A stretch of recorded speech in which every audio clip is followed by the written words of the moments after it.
Rain chances are on the rise in the day ahead. Already have some showers out there today, but tomorrow we could see a couple stronger thunderstorms. We'll have details in your forecast coming up.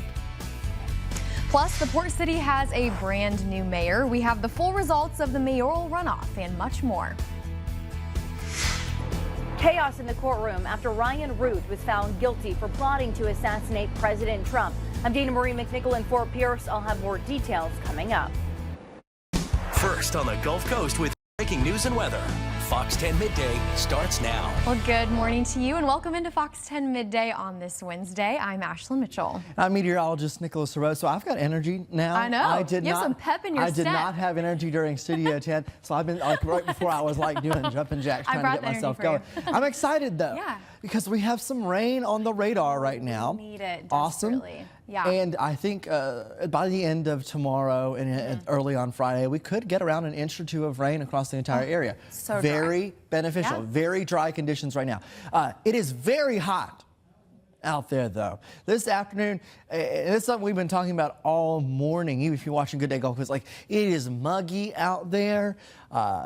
There's almost like this little haziness to it because the moisture levels are so high. So you've got that, you've got the afternoon heat, and there you go. That's like be our top headline really for us today. There is a chance of afternoon showers. We are seeing those pop up. Bumped up the rain chance a little bit today just because we're seeing that decent coverage. And then rain and storms are likely on Thursday. It is not going to be a washout, but you will have the scattered showers and storms around. You can clearly see what's coming at us. This is a frontal boundary, and ahead of it and along it, we have showers and thunderstorms. It's going to move kind of gradually through our area. Right now, we're ahead of it. So regional airport reporting rain. You can see the development of showers happening right now on radar, mainly west of Interstate 65. Great news for us here. We're seeing some of that rain that's going. Even now Clark County and Washington County getting some of that. Looking southern Mobile County is one of the places that we've been focusing in on with some more showers that are a little bit more numerous at this point. Irvington getting in on some of that rain. Also Daphne, you might get another shower very soon. Tonight we could see a stronger thunderstorm in northwestern portions of our area, but it's this. Tomorrow a couple strong thunderstorms are possible. Heavy downpours, maybe even some gusty winds. The threat is not super high. I'll give you a look at the future cast through tonight. You see there's not a ton going on, but then as we start into tomorrow morning, there you go. The showers start to develop. I'll have a full look at future cast and your long range outlook coming up. Nick, thank you. We are going straight to breaking news now. Gunfire erupted at an ICE facility in Dallas earlier this morning. Police say one victim is dead and 2 others are hospitalized with gunshot wounds. The accused shooter died from a self-inflicted gunshot wound, according to Homeland Security Secretary Kristi Noem. Homeland Security officials say no ICE agents were injured and that detainees were among the victims. According to the head of the FBI field office in Dallas, several rounds found near the shooter contained messages that were, quote, anti-ICE in nature. He went on to say that the attack was an act of targeted violence and they are still looking into a motive. Of course, we're following this investigation on Fox 10 News and on fox10tv.com. As new details unfold, we'll bring you those updates. And here at home, the results from the municipal runoff elections are officially in. Let's start with the race for Mobile's mayor. Former District Judge Spiro Charigatis getting 51% of the vote, with State Representative Barbara Drummond receiving 49%. When now Mayor-elect Charigatis took the lead for the first time, a huge roar went up, and then his supporters held their breaths for the rest of the evening. At one point, the vote count on Fox 10 News showed a single vote separating the two. Outgoing Mayor Sandy Stimpson endorsed Charigatis and talked symbolically about, quote, handing off the baton. Charigatis not only got the mayor's endorsement, but also former Mayor Mike Dow. He says he plans to take notes until he's sworn in November. I have a chance to learn from one of the best mayors the city's ever seen. You know, I'm so thankful to have his endorsement, Mayor Dow's endorsement. These are 2 men who have done the job for many years. I plan to learn as much from them as I can. And so for the next month, I expect to be very close with Sandy Stimpson, see how the job is done.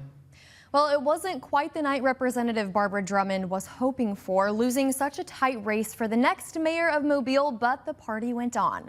Representative Drummond says she's proud of her results, even though she fell short in such a close race. She thanked her team for working so hard while having significantly less funding than her opponent, and she congratulated Spiro Charagadis as the next mayor of Mobile. I want to thank each of you, and I certainly extend my congratulations to our new mayor, Spiro Charagadis. We are still going to party because it wasn't a landslide, guys. But the people have spoken, and we now have a new mayor. As for what's next for Barbara Drummond, well, she says she's heading back to Montgomery to continue her job as Alabama State Representative. And now let's take a look at the results for the mayoral race in Pritchard. Carletta Davis defeats incumbent Mayor Jimmy Gardner. Davis getting well over 70% of the votes in this runoff. The mayor-elect brings 14 years of experience in environmental justice to her office. She says she plans to use that background to move the city forward, particularly when it comes to the ongoing issues with the Pritchard Water and Sewer Board. Here's what she had to say when asked what some of her top priorities would be when she takes office. We need to come up with a 100-day plan, and we will. But the main thing is that we want to be unified with our council. Pritchard has had a divided government for quite some time, and we want to unify with our council and come up with a plan to move the city forward. Mayor-elect Davis will officially take office in November. Well, at this hour, protests are happening at the state capitol as an execution is set to take place this week. Jeffrey West is set to be executed later this week for the 1997 murder of Margaret Berry.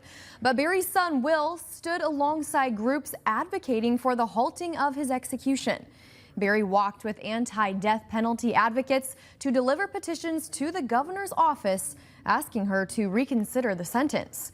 Berry said he's chosen to forgive West and wants to heal alongside West and his family. He didn't do anything to the state. He did it to us, my mother, and she forgives him. I truly believe in the bottom of my heart she forgives him, and I forgive him. We want everyone to pray for our family and his family and for him, and pray for the governor to soften her heart and commute his sentence. Governor Kay Ivey has commuted one death sentence. The Republican governor said she did so only because of questions about the person's guilt. Well, in the meantime, after a 2-week trial, jurors found Ryan Ruth guilty of 5 federal charges, including attempting to assassinate a major presidential candidate. But soon after a verdict was handed down, chaos erupted in the courtroom. Fox News correspondent Dana Marie McNichol has more. It took jurors just over 2 hours to convict Ryan Ruth of trying to assassinate President Trump at his Florida golf course last year. But chaos broke out moments after that guilty verdict was read. Ruth grabbed a pen and tried to stab himself in the neck before U.S. Marshals restrained him. As he was removed, his daughter Sarah screamed, quote, "Dad, I love you. Don't do anything. I'll get you out." He didn't hurt anybody. She later followed her father's car out of the courthouse and criticized the media. It's all y'all's fault. Lies. Spreading lies about my father. Ruth represented himself in this case and only called 3 witnesses to testify in his defense. During closing arguments, he told the jurors he didn't intend to kill anyone that day. Quote, "It's hard for me to believe that a crime occurred if the trigger was never pulled." Judge Cannon, she did a really good job. Number one, she was very hesitant to allow him to represent himself. During the trial, she really gave him a lot of leeway to do things that maybe a regular attorney would not be able to do for that reason, because she knew he would try to appeal. The 59-year-old now faces a maximum of life in prison. After the verdict came down, President Trump praised the jury and prosecutors. It was really well handled, and it's very important. You can't let things like that happen. Nothing to do with me, but a president or even a person. You can't allow that to happen. And so justice was served. Ruth is scheduled to be sentenced on December 18th. In Fort Pierce, I'm Dana Marie McNichol, Fox News. Well, coming up, a bill has been introduced in Florida to honor the life of Charlie Kirk. We'll explain. Plus, students at Chickasaw Elementary School coming together in prayer for the annual See You at the Pole event. We'll have more details on that. But before we go, Nick, a reprieve is coming from this hot, dry air. Yes, and wow, is it hot today. Our forecast highs take us up to around 90 degrees. It is going to be a warm day, but we are seeing some scattered showers out there. So good news in our forecast. Rain chances are on the rise. I'll have full details on that and a look at the tropics coming up on the other side of the break. Welcome back into Fox 10 Midday. Chickasaw Elementary once again participated in National See You at the Pole Day. It's where students gather at flagpoles all across the country today in prayer before they head to class. Our Stephen Moody has more on what parents call an amazing experience. It was a time to sing, dance, and praise Wednesday morning as the Chickasaw community gathered at the elementary school for See You at the Pole.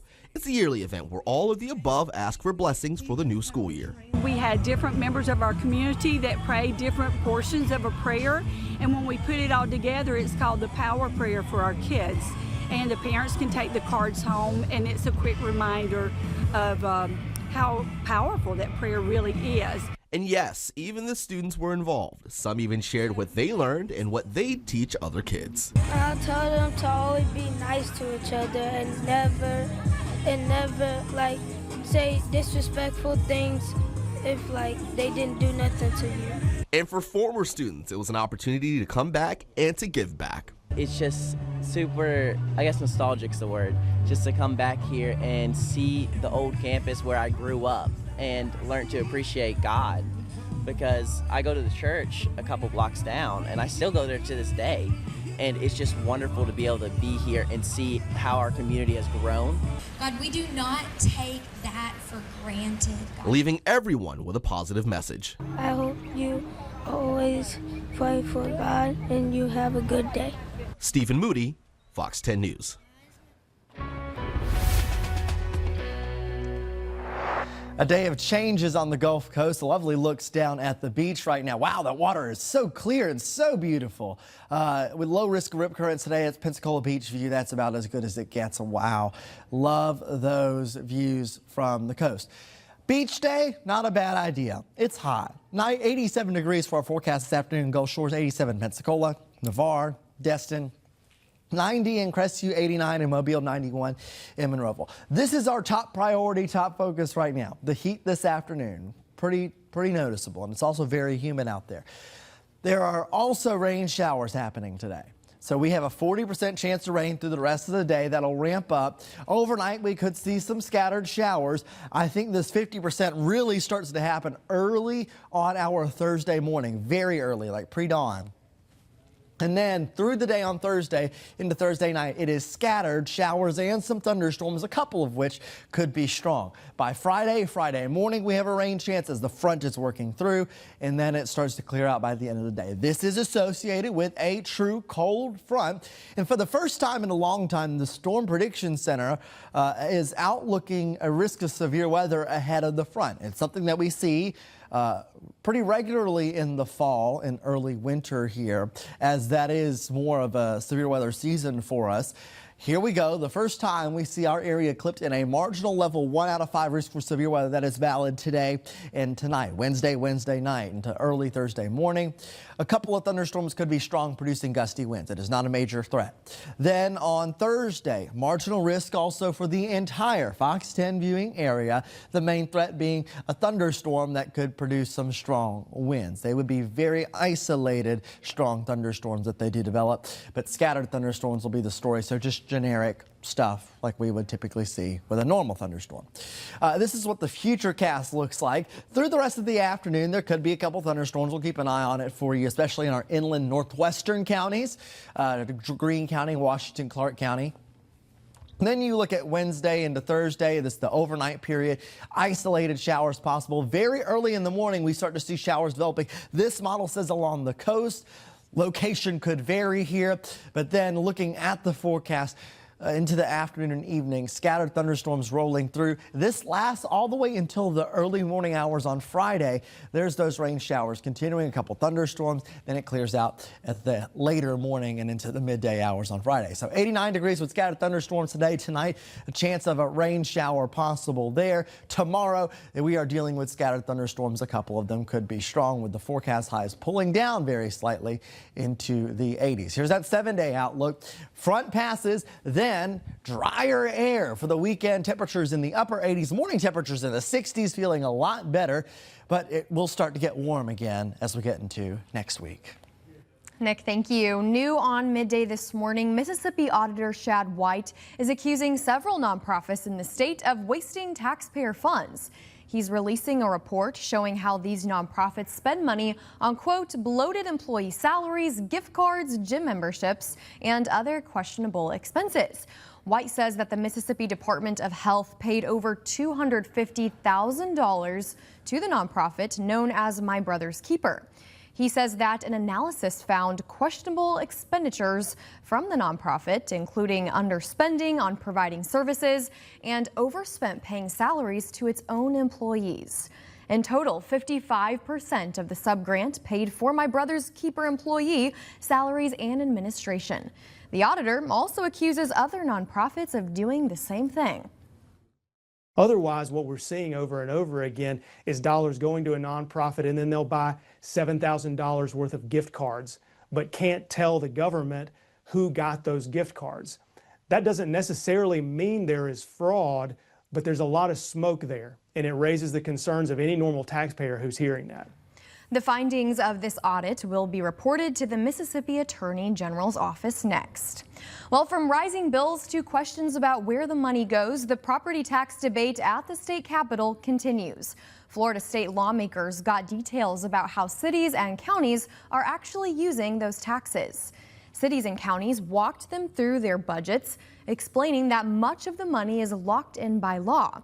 Most property taxes pay for things like police, fire, and other local services. And lawmakers are realizing they can't take a one-size-fits-all approach when coming up with proposals. I think it was important that we're looking into what kind of mandates they have, things they have to do according to state statute, and how they navigate that. In those small counties and in those very small cities that are fiscally constrained already, it's going to be a challenge. I mean, I think for us, it's not about maybe one size fits all. As of right now, there's no specific plan. However, lawmakers say they'll spend the next couple of months working through ideas during pre-session committee meetings. Also this morning, Florida state lawmakers will consider renaming a street to honor Charlie Kirk. Representative Juan Carlos Porras filed a bill Tuesday that would rename a portion of Southwest 107th Avenue in Miami-Dade County as Charlie Kirk Memorial Avenue. The conservative activist was shot and killed during an event at a college campus 2 weeks ago, sending shockwaves through the political world, both around the nation and in Florida. If state lawmakers approve the change in the 2026 legislative session, it would take effect July 1st of next year. 11:20 a.m. now, and still to come, student loan complaints could be coming into the Department of Education, as a reduction in staff could impact how borrowing is handled. These stories and much more on the other side of the break, right here on Fox 10 Midday. Welcome back. A reduction in federal staffing has affected agencies that handle consumer complaints, including those filed by student loan borrowers. In today's Watching Your Wallet, consumer investigator Carice Jackman is looking at what happened when a worker tasked with helping borrowers was taken off the job and what it could mean for those still waiting for answers. At the U.S. Department of Education, the Federal Student Aid Ombudsman's Office helps borrowers resolve loan disputes and errors. The people that came to us, they were struggling because their loans were appearing incorrectly on their credit reports, and that was affecting their ability to get a car loan or a mortgage or get a new apartment or get a new job. It was borrowers who had already reached the end of their rope. Rachel Gittleman was part of the team tasked with helping those borrowers. Earlier this year, her position was cut as part of a department-wide reduction in force. I was RIFed, which means part of a reduction in force. In August, Gittleman received this email confirming her termination. When I left, I had 300 open complaints in my name. The sadness is for those people that it was my job to help. Her concerns come as student loan collections resume nationwide. We reached out to the U.S. Department of Education and asked for an on-camera interview with Secretary Linda McMahon. We did not receive any response to our emails. As for Gittleman, she's fighting to get her job back, with hopes to return to the work she says still matters. I really believe strongly in the work that we all did. I believe strongly in the oath of the office that we took. And I was prepared to continue on that journey, even despite administration changes, right? Like that is the idea behind the civil service, is that you're there to weather the storms. With this Watching Your Wallet, I'm Carice Jackman. In a press release, Education Secretary Linda McMahon said the reduction in force was meant to improve efficiency and accountability and direct those resources to students, parents, and teachers. At the same time, the government has resumed collections on borrowers in default, including wage garnishments. Experts say if you are struggling, you should check your bills carefully for errors and keep reaching out to your loan servicer. And if you can't get through, many states have student loan ombudsmen who may be able to help. 11:26 now, and coming up, Child Safety Week has kicked off, and we're telling you ways you can keep your children protected while on the road. Plus, Walmart is simplifying their prescription delivery service with the addition of a brand new cooling system. We'll explain, but first, Nick, we're seeing less of this dry weather and some moisture on the way. Yes, and there is a front coming in with a called associated trough here that's going to push in, and this might have an impact on the tropics. Take a look at a busy tropical weather outlook, kind of a more complex forecast situation in the tropics. So we will break it down for you in our next weather update. That is coming up.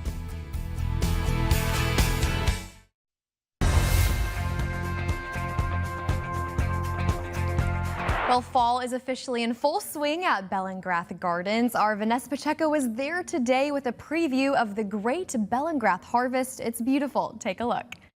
Fall season has started here at Bellingrath Gardens and Home. I'm here with Olivia Garrett. She is the PR and marketing manager here. Olivia, this is so cute. We've seen this place during Christmas time, the Chinese lantern, and now you're filled with pumpkins. Yes, we are so ready for fall. Okay, so let's talk about some of the displays that you have here. Yeah, so our horticulture team plus the maintenance department and volunteers helped us offload 40,000 pounds of pumpkins, and they've now been displayed in the most gorgeous way throughout the gardens. Oh wow, 40,000 pounds of pumpkins. Yes, so we've seen all these pumpkins throughout the gardens. You also have scarecrows. We do have scarecrows. They were submitted by different organizations and businesses and schools actually too, and they're going to be judged to see who's the winner. Some people got really creative with this. Now let's talk about some of the events that you have going on. Yeah, so our big event for Halloween is the Jack-o'-lantern Jubilee. It happens October 25th from 4 to 8 p.m. And the highlights of that are definitely trick-or-treating, a costume contest, and a petting zoo. Okay, that sounds like so much fun. Now, for anyone that wants to come here, you're obviously open at 8 o'clock. We've seen some people just come out here. A great opportunity to take those fall photos. Oh yeah, the backdrop is simply stunning for family photos right now. So if anyone wants to come and enjoy the great Bellingrath harvest, where can they go for more details? They want to go to bellingrath.org for all the event details. And then how long does this go on until? November 8th. Okay, so you guys, November 8th, you have time to enjoy this very beautiful display. You have displays all throughout. What do you call that back there? What is that, like a white tower? It's a pumpkin tower. Oh, that is so cute. Okay, you guys, well, we'll have all these details, fox10tv.com. Click on the Very Vanessa tab. We, of course, are going to continue touring this, but so cute. Thank you so much, Olivia. Thank you, Vanessa. Okay, yeah, let's go check that out over there. Let's do it. Bellingrath always has the most beautiful seasonal exhibits. Vanessa, thank you for that little tour. Well, in the meantime, Child Passenger Safety Week is underway now through the 27th, raising awareness on what parents can sometimes overlook when they're in a hurry. One mistake when strapping in a child can end in tragedy. Child Passenger Safety Week brings awareness to things like following the weight limit and height, keeping that chest clip fastened at armpit level, and knowing when to switch to a seatbelt installation. In 2023, 730 children under 14 years old were killed in car accidents nationwide, according to the National Highway Traffic Safety Administration. Almost half of those deaths may have been avoided if the children had been strapped into car seats correctly. For new mothers, education officials say it's okay to ask questions. As new mothers, they may be shy to ask those questions, ask for help because they feel like they're supposed to have it all together and know everything. The instances where we've shown up on crash scenes, a lot of the reasons that these children are unharmed is because they were properly buckled in their safety belts. And another good tip is to always check the manual and labels on the seat because every model is different. Alabama leaders are warning parents that they could face legal consequences if their children are caught breaking the law. Some officials say many parents already know their kids are getting into trouble but choose to ignore it. In Mobile, there is an early warning truancy program in place through the district attorney's office. Officials say the reason they're cracking down on truancy and breaking curfew is to keep communities safe. You should know and care about what your kids are doing, and parents should give their child a fighting chance to be successful. It's parent accountability in the law, and those laws will be enforced. Whether it's truancy from school, your kids should be in school. Whether it's breaking the curfew, your kids being out and you're not knowing where they are. The goal is also to encourage parents to take a more active role in their child's life and make sure young people stay out of dangerous situations. 11:34 now. It's the live look at the Fairhope Pier. What is that you see off in the distance? It is a rain shower. We have a couple rain showers out there today. That is good news for us, and we could have a decent shot at rain on Thursday as well. So some good news there. We'll take a look at those forecast models in a moment. I want to start in the tropics here, where we do have multiple things that we're tracking. We have Gabrielle that's moving out to sea. We're going to not talk about that because it's just kind of not a concern at this point. Then we have two waves here. This one might be a tropical depression by now. It is very, very, very close to it. We're waiting to see an update here. Then we have another area of investigation, that one near Puerto Rico, that's going to be moving up towards the Bahamas. Let's go piece by piece here. This is the one that's likely developed here soon. You see the thunderstorms bubbling up near the center. So likely this is going to become our next tropical depression. The next name on the list is Humberto. This is moving off to the north and west. However, the forecast is a little complex as this tropical wave, some forecast models also say it will develop, and the interaction between these two might make track forecasts a little bit more complex than a usual forecast just for just one system. So here's this one. This tropical wave near Puerto Rico is going to come closer to home. We are not anticipating any threats across the central Gulf Coast with any of these tropical waves. I want to make that very clear. But for Florida, Bahamas, and the Carolinas all the way up the East Coast, one of these waves might come close, and the strength and exact details we simply do not know yet. But in the next few days, in the next week or so, we are going to be closely watching these as they spin off the coast of the Bahamas, Florida, as they mostly move off to the north, close to the East Coast. So a couple things to watch there in the tropics. The next names on the list, Humberto and Imelda, so the H and I storm. We will be keeping a close eye on that. But again, no tropical threats to our local area. Good news there. Scattered showers and thunderstorms developing. Nice to see some rain coverage here on our Wednesday, and I think that continues into Thursday. High-res model for the rest of the day shows by 3 p.m. just a couple scattered showers, maybe a rumble of thunder out here. Look off to our west, though, some showers approaching maybe at 7, 8, 9 o'clock in our northwestern counties. Check in with Jason this evening. We could see a couple of stronger thunderstorms. Looking ahead to tomorrow, it is going to be a scattered thunderstorm kind of day with a couple of thunderstorms being strong. Here's that 7-day outlook. After the front passes, dry conditions for the weekend with temperatures in the upper 80s. It's going to be warm in the afternoon, but the drier conditions in the morning will really help make it feel quite nice. All right, Nick, thank you. Same-day pharmacy delivery just got cooler. A new way to avoid Uber surge pricing, Lego expands its empire. And what would it take for you to return your coffee cup? Fox's CJ Papa has today's business headlines. Walmart just made it easier for patients to get their prescriptions with same-day delivery for Ozempic and Zepbound and most other drugs patients need to refrigerate. Walmart making same-day delivery cooler because that's where demand is. Specialty refrigerated drugs make up 30% of its pharmacy sales. Uber's new prepaid passes let users buy rides ahead of time and get a discount up to 20%. If the prices go down, you get the lower rate.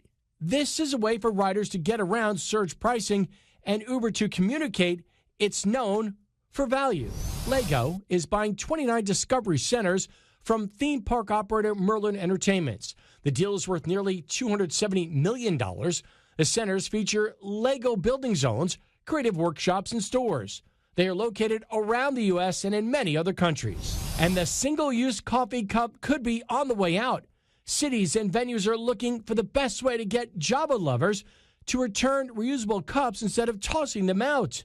Deploying tech-like QR codes to make returns easier, offering financial incentives for those who return their cups, and finding those who don't. CJ Papa, Fox News. Also today, tariffs are taking a long-term toll on your checkbook. Chief financial officers say inflation could have been about a third lower this year with President Trump's historically high tariffs. That's all according to the CFO survey done by Duke University and the Federal Reserve Banks of Richmond and Atlanta. Researchers say the findings dispute President Trump's repeated claims that his tariffs are not causing price hikes for U.S. consumers. Several major companies, including Walmart, Nike, Target, and Mattel, say the tariffs will force them to raise prices on some of their items. The CFOs also expect tariffs will account for about 25% of price increases for 2026. Coming up, we have a preview of NASA's mission to the heliosphere. That story in just a moment.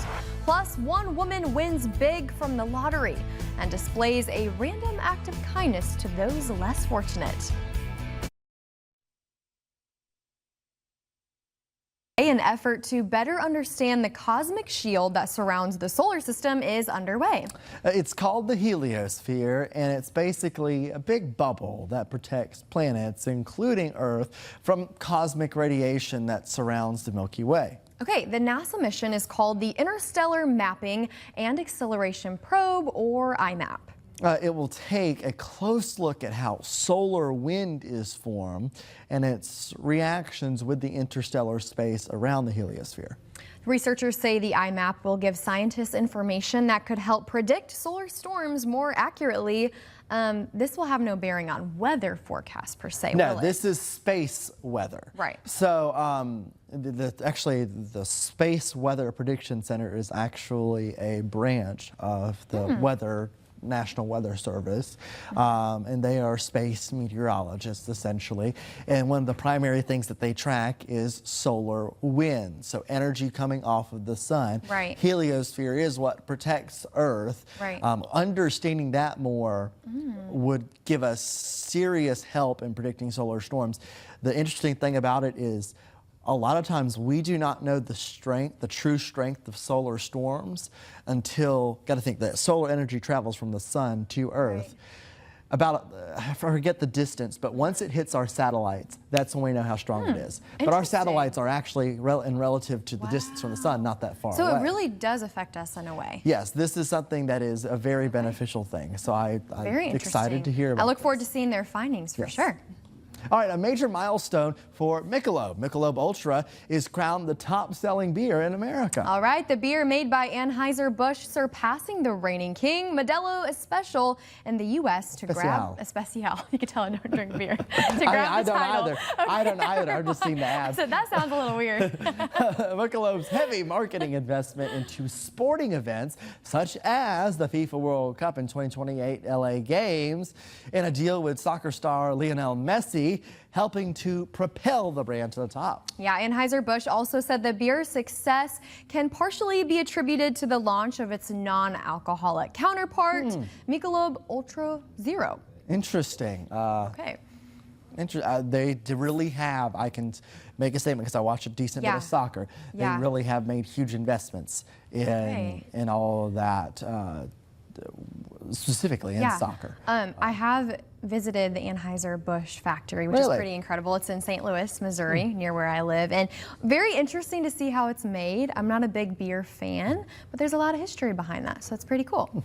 Well, listen to this. A 7-year-old chess master is preparing to compete on a worldwide stage. Varon Turaga from Pleasant, California, learned to play chess with his dad and brother. What a cutie. He just won his first tournament at just 3 years old. Oh my goodness. After hours of dedicated training and 50 tournaments, Varon is now a 2-time state champion competing against people of all ages. Yeah, he's already the second best player in the U.S. for his age, and his goal, he says, is to become the youngest grandmaster in the world, beating out the 12-year-old who took the title in 2021.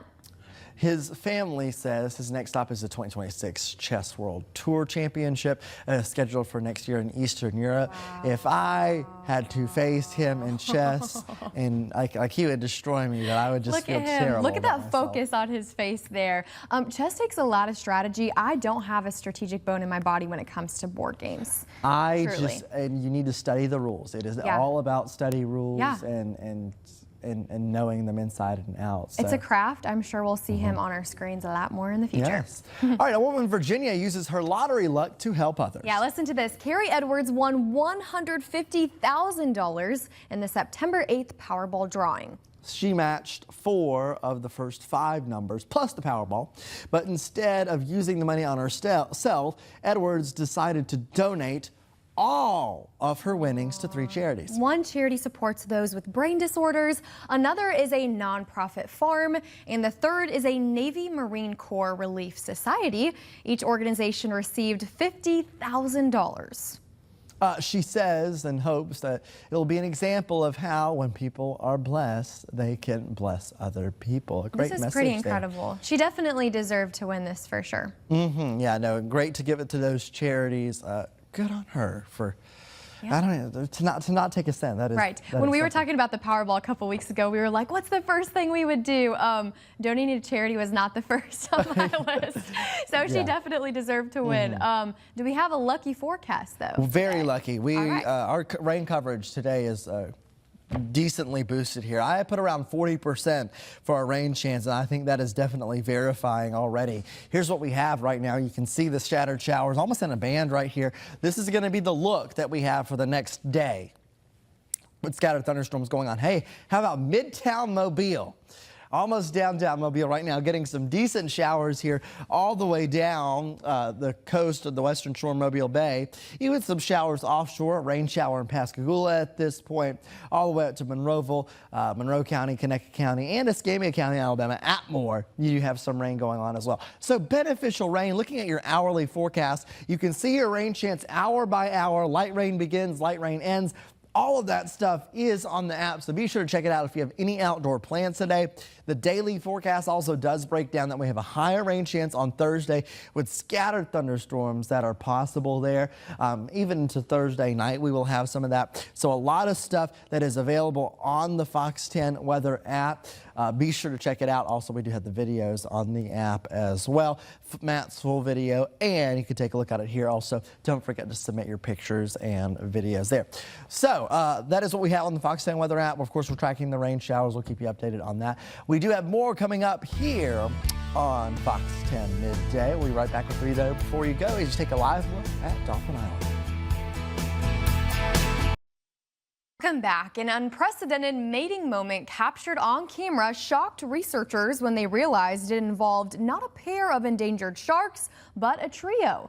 Jeremy Roth explains in today's Take a Look at This. For the first time ever, researchers say they captured on camera endangered leopard sharks mating in the wild. And if that wasn't wild enough, what they witnessed is being described as a, quote, shark threesome. Yes, you heard that right. And no, I will not be saying it again. Documented in a paper published in the Journal of Ethology and caught on camera by researchers with Australia's University of the Sunshine Coast, the encounter showed 2 male sharks swimming alongside a female before one engaged in the mating act, followed almost immediately by the other. According to researcher Dr. Hugo Lasauce, mating events are rare to witness in any shark species, and researchers have only previously seen courtship interactions of leopard sharks, but not the act itself, let alone group activities. Lasauce also noted following the events the females swam away, while the males lay somewhat motionless on the sea floor, appearing exhausted. Another water-based group activity went down in downtown Chicago, and don't worry, this one was squeaky clean, at least by Chicago River standards, that is. For a very long time, the river that runs through the Windy City, yes, the same one they turn green for St. Patty's every year, was considered too polluted for recreational activities. But after decades of cleanup efforts, the river was finally deemed safe for swimmers, confirmed by tests from the University of Illinois Chicago returning a green flag signifying suitable swimming conditions. And swim they did. Thousands gathered to watch hundreds of swimmers take part in an event to benefit ALS research and youth swimming education, which reportedly raised $150,000. The event, known famously as the Chicago River Swim, was the first of its kind in nearly a century. For Take a Look at This, I'm Jeremy Roth. All right, and speaking of swimming, a lovely day at our local beaches as well. Yes, hot. Yeah. So a decent day to get down there. Low risk of rip currents continues. That's always good news. We are seeing some showers developing Mobile County along Interstate 10. This is what it actually looks like right now on live radar. And what you're seeing, I'll zoom in here, a couple showers right now right along the bay there. A little bit of rain falling downtown Mobile. That was in Midtown earlier. Now about to get to the Bayway Causeway where we're seeing some of that rain. Zooming on into it there. So there's downtown Mobile. Near the Battleship, we're getting some rain right now, and that is moving off to the east. This is actually what it looks like, our Navigator Credit Union camera, the Battleship camera there, and you can see the grayness. If I flip the camera around to the other side, you'll actually see that it's clearer, but of course the rain is moving in that direction. So a rainy picture there, hopefully some beneficial rain for us. This is what it looks like in northern Baldwin County, parts of Escambia County as well, Alabama and Florida. Near Atmore, we do have some showers. Along 225 near Stockton and Bromley, we do have a little bit of a thunder shower going on. And then looking elsewhere, south of Frisco City, do have some very light rain falling, and also along Alabama 83 in Conecuh County, some light to moderate rain that is going on. Here's what the next few hours look like. If you have plans this evening, you might have to dodge a shower. There is a shot at it. There is a chance, so be ready just in case. Otherwise, tonight, isolated showers overnight, especially in our northwestern counties. Before our Thursday, we do see scattered to maybe even more numerous showers and thunderstorms. The coverage throughout the entire day, however, not a washout. It'll be periods where you deal with a thunderstorm, get a little break, then deal with a thunderstorm again maybe later in the day. So with that, we're going with a 60% chance of rain. Rain will linger into Friday morning before clearing out. The weekend, we get a push of drier air behind the front. So morning temperatures in the middle 60s and low 60s. Good news there. Afternoon temperatures well up into the upper 80s. And humidity does return a little bit next week. So next week we will go right back to the warm conditions. Okay, well, my grass needs it. My plants need it. My cilantro needs it. It's dead because I forgot to water it. You need to water your cilantro. Yes. So don't be like me. Water your plants. Thanks for watching Fox 10 Midday. We'll see you on Fox 10 Live. Enjoy your Wednesday.